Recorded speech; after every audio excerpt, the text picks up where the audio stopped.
Good morning, all of you. Today we are going to study a new subject, the Constitution of India.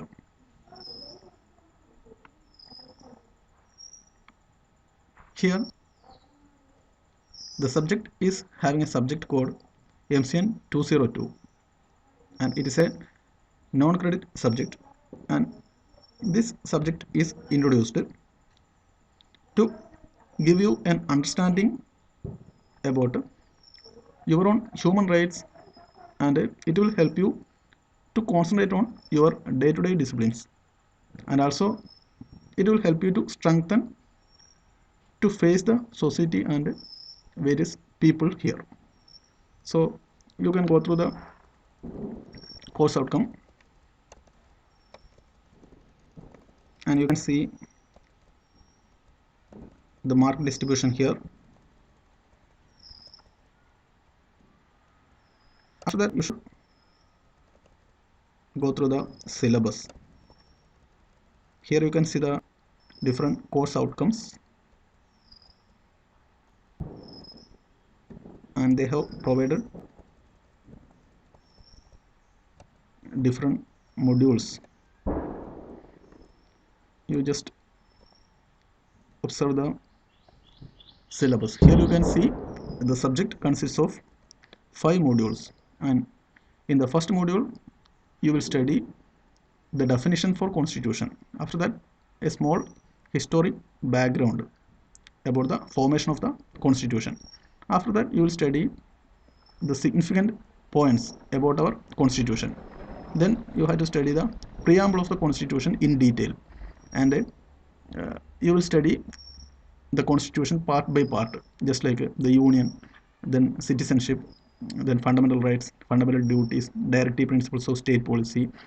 In that way, you will study the entire constitution in the subsequent modules. So altogether you have to study 5 modules. So starting from the module 1, here the module 1 deals with an introduction to the constitution and the historical background of the formation of the constitution.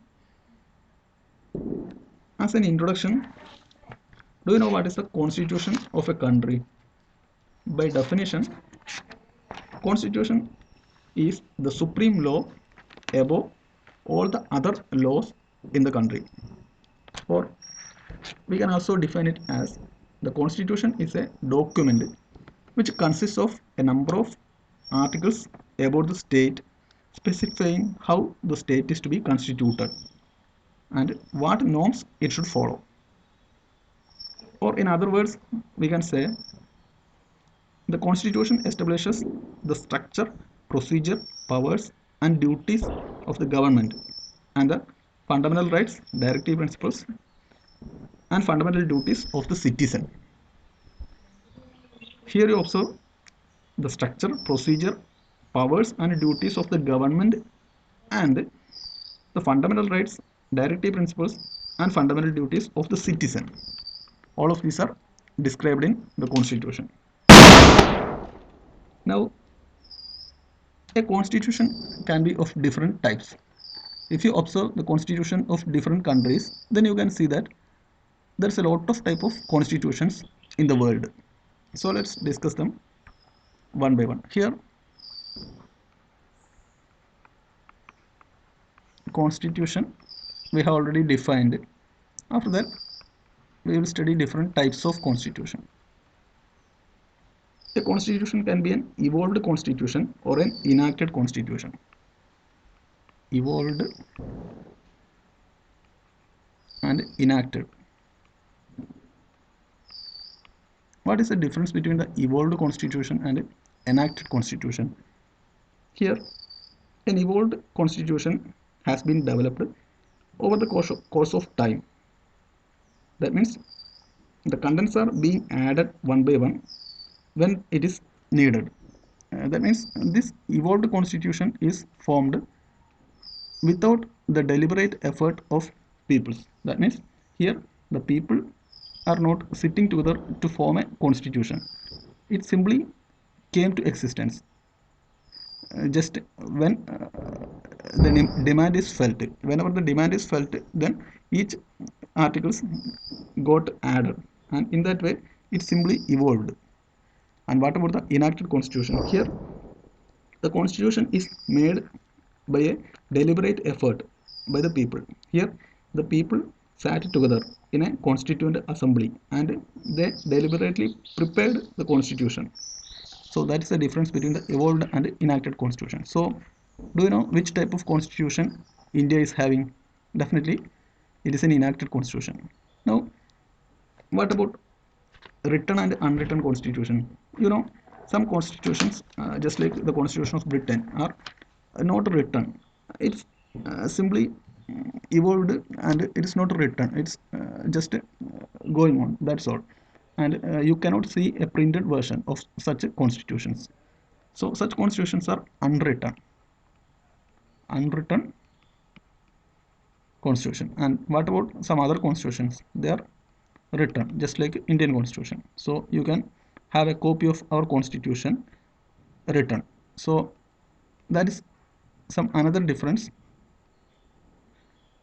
between the written and unwritten constitution. Now what about flexible and rigid constitution? You know, flexible constitution is highly flexible.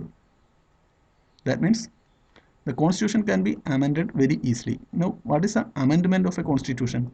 Here there can be some changes in the constitution even after the preparation of the constitution. That means we can change the constitution by following some procedures. So if we can change the constitution very easily, then such constitution is known as flexible constitution. And if the amendment is highly difficult, then such constitutions are rigid. The constitutions like that of America are highly rigid. You know, the number of amendments in the US constitution is very less because it is very difficult to amend. So such constitution are known as rigid constitution. So what about Indian constitution? Indian constitution is moderately flexible and moderately rigid. That means it is somewhat in between. The process of amendment is not that much easy and it is not that much difficult also. So Indian constitution is somewhat moderately flexible and moderately rigid. So basically we can say that our constitution or our Indian constitution is a moderately rigid, enacted and written constitution. Now let's go to the historical background of Indian constitution. So here if you want to speak history, then you should go some years back. So at that time you can see that we will start from 1757. Okay, what happened in 1757? You may be knowing it is the war at Plassey. Okay,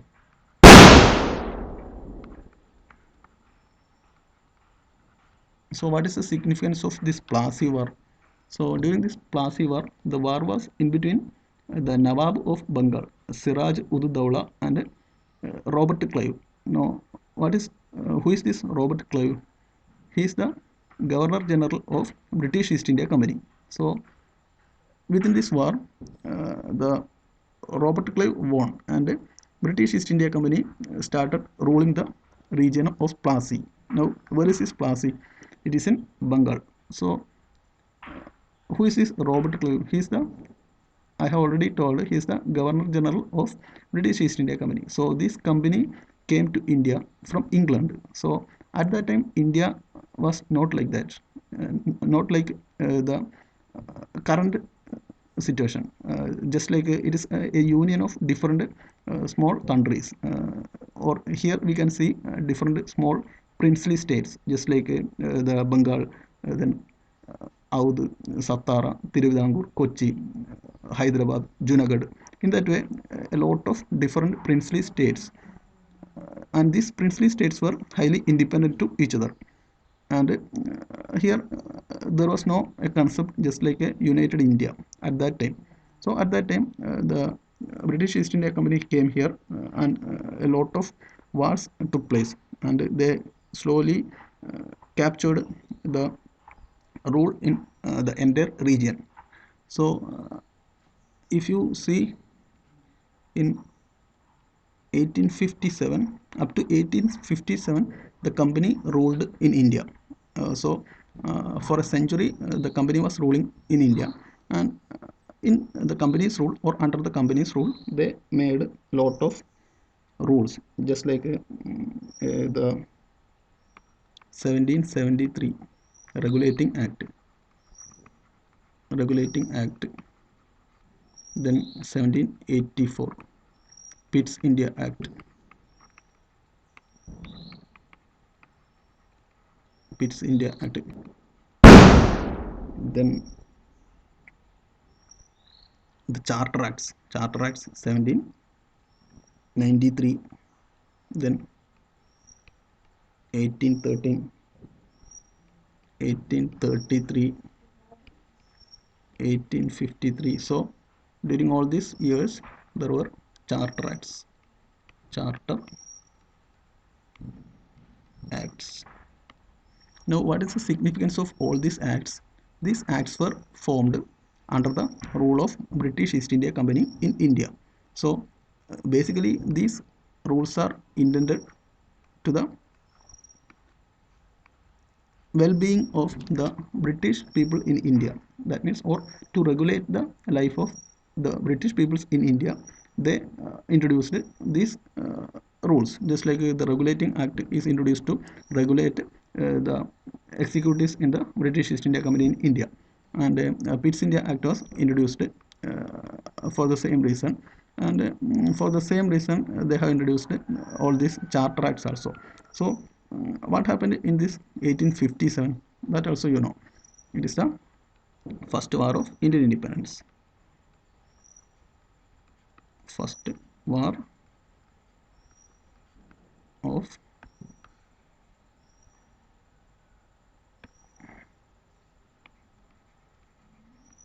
Indian independence.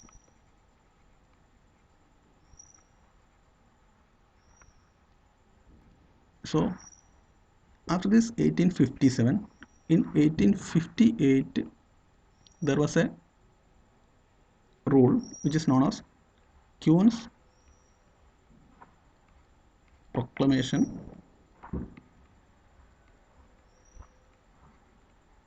rule. So what is the significance of this Queen's Proclamation rule? So in 1857 there was a great revolution, or there was a great war. So after that war, and this war was in between the British East India Company and the people in India. So after this war, the rule came to the British crown, or the rule came directly to the British rule. So after 1858, the company rule ended in this territory, and here onwards, the British Queen directly started ruling in India. So India directly came under the rule of Britain from 1858. You know, from 1858 to 1947. So during this 1858 to 1947, there were also different rules or different laws. Now we will see what are the rules in British India when the direct rule of Queen. So that is what we are going to study.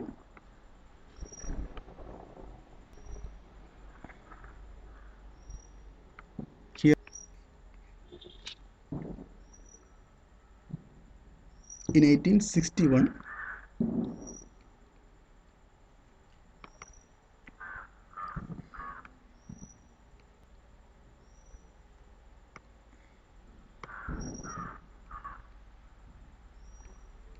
1861 and 1858, and then 1892,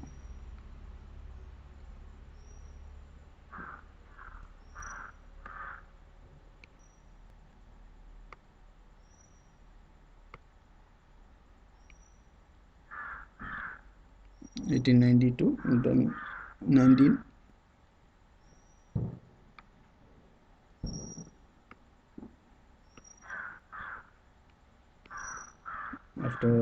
1919.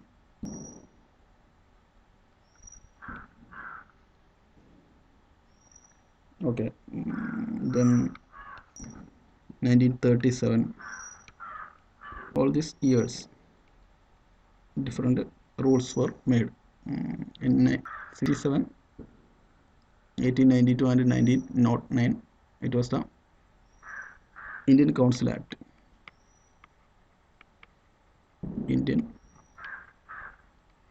Council Act, and during this 1919 and 1935, it was the Government of India Act.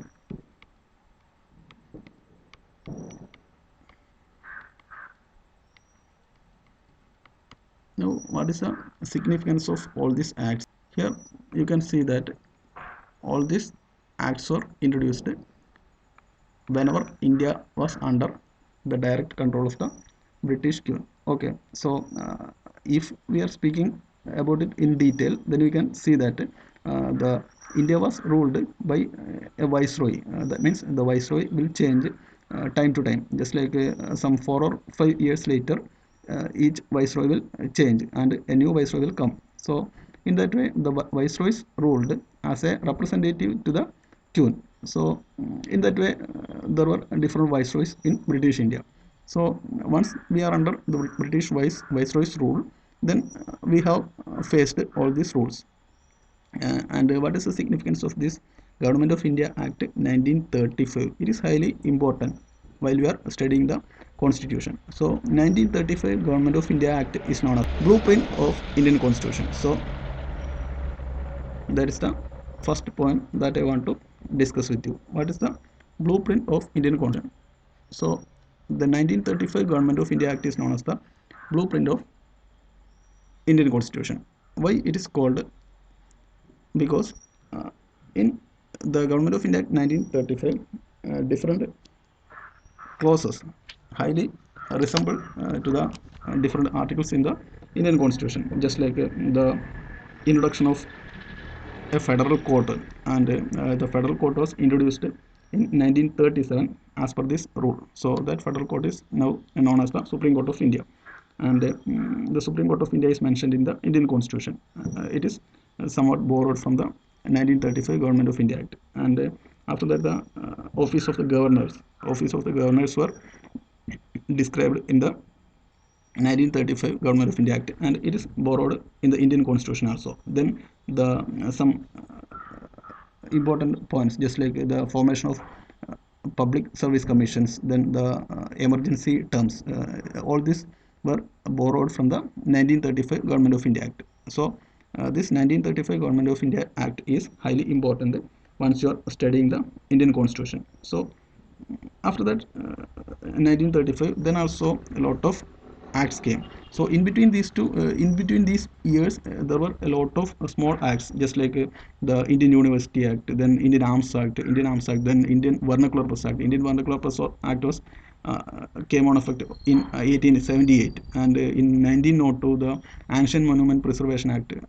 Then all these acts were introduced time to time by different viceroys during the British rule from 1858 to 1947. And in 1947, what happened?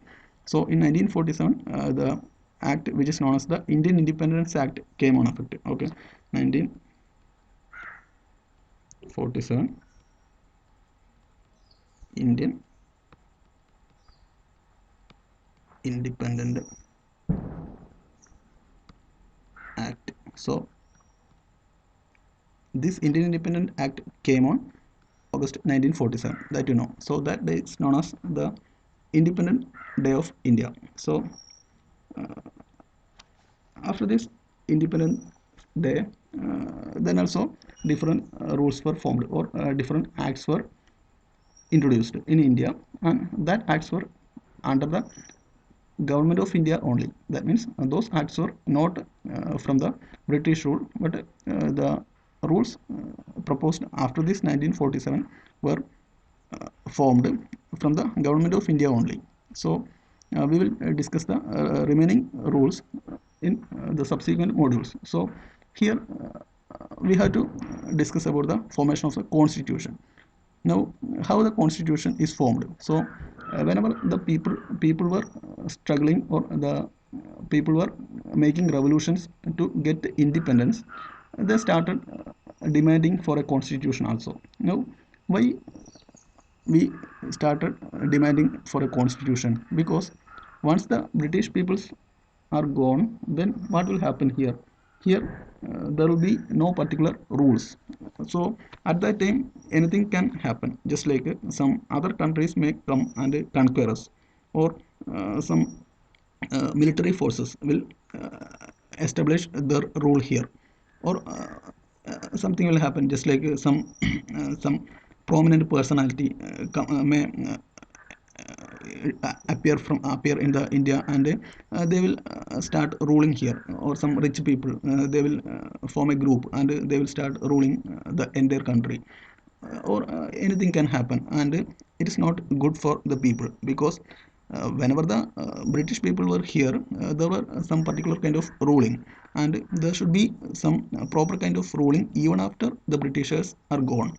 So if you want such rules, then there should be some provisions, just like some constitution, well before the British peoples were gone. So then only there will be some establishment of rules, and then only we can live peacefully even after the Britishers are gone. So for that purpose, the people started demanding for a constitution well before the independence. So we can see what are those incidents associated with the demanding of constitution. Just like the first person who demanded for Indian constitution was Eman Roy. Eman Roy demanded for a constitution through his newspaper Indian Patriot.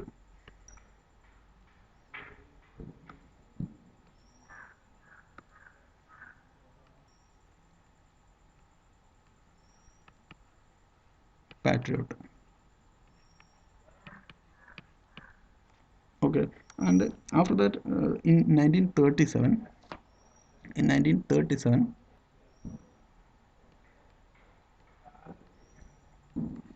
INC demanded for a constitution. Now, what is this INC? INC was the strongest political party at the Indian National Congress. So, Indian National Congress demanded for a constitution during 1937, and in 1920, another political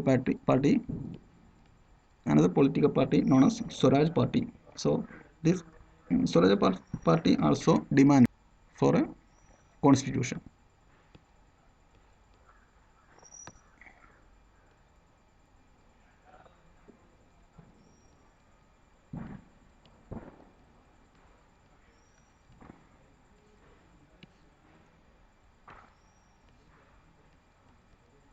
Okay, so different political parties, then different persons started demanding for the constitution. So, based on all these demands, the British king sent a committee known as Cripps Mission. So, this Cripps Mission was sent to India from Britain. So, this Cripps Mission was headed by the Sir Stafford Cripps, and Stafford Cripps was an eminent personality in Britain at that time. So he came here, and he demanded a dominion status to India, and he promised that the British people will make a constitution for India. But the people in India were not satisfied with Cripps mission. Why? Because first of all, the Cripps mission is a all English mission. That means there is no Indian people in that mission. So the English people or the British people cannot make a constitution for India. So Indian constitution should be prepared by the Indians itself. So that was the first point for the failure of Cripps mission. And also the Cripps mission offered a dominion status to India. Dominion status means we will be partially under the control of Britain. That means we will not get fully independent. So that promise was not accepted by the Indians. So the Cripps mission became a failure. So so this Cripps mission came in India in 1942. Okay, so at the so in the 1942 Cripps mission came, and it was a failure. So again in 1946 another mission came. and it is known as cabinet mission. So cabinet mission came here in 1946, and cabinet mission promised full independence to India, and also cabinet mission offered that they will help Indians to frame a constitution by themselves. That means Indian can frame a constitution themselves with the help of this cabinet mission. So definitely the Indian people agreed the offers from the cabinet mission, and based on the recommendation or based on the advice of the cabinet mission, the Indian people start preparation of the constitution. So for this purpose we have made a cabinet, sorry, we have made a constituent assembly. Now what is this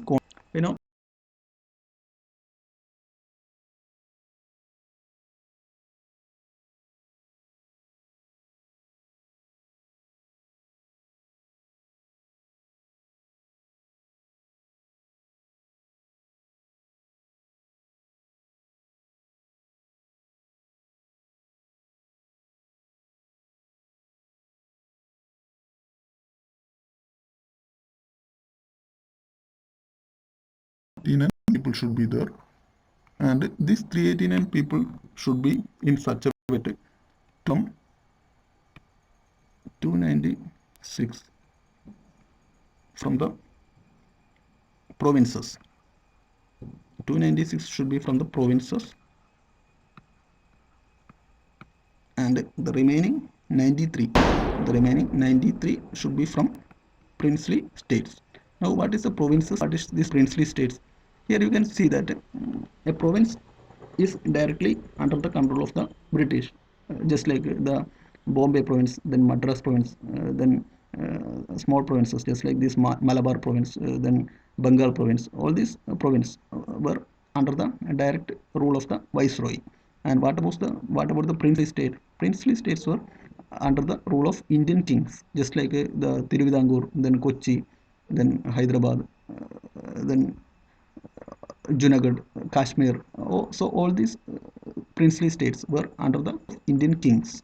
You may be heard about the Indian kings, just like Chittira Tirunal, Balaram Orma, then Swati Tirunal, then Anilan Tirunal, Martanda. All these kings were ruling Tiruvidangur during the British period. So such regions were known as princely states. So 93 members should be from these princely states, and the remaining 296 members should be from the provinces. That was the remark of the cabinet mission. So based on these remarks, the people assembled together in the Constituent Assembly, and the assembly was on December 9th, okay, 1946, December 9th, they assembled together. They assembled and they started preparing the Indian Constitution. Okay, they assembled together first time at the Central Hall of the current Parliament. So it was in Delhi, and after that, subsequently, during 11 sessions in 11 sessions, they framed the entire Constitution of India. So it took almost 165 days, not almost, exactly 165 days to frame the entire Indian Constitution.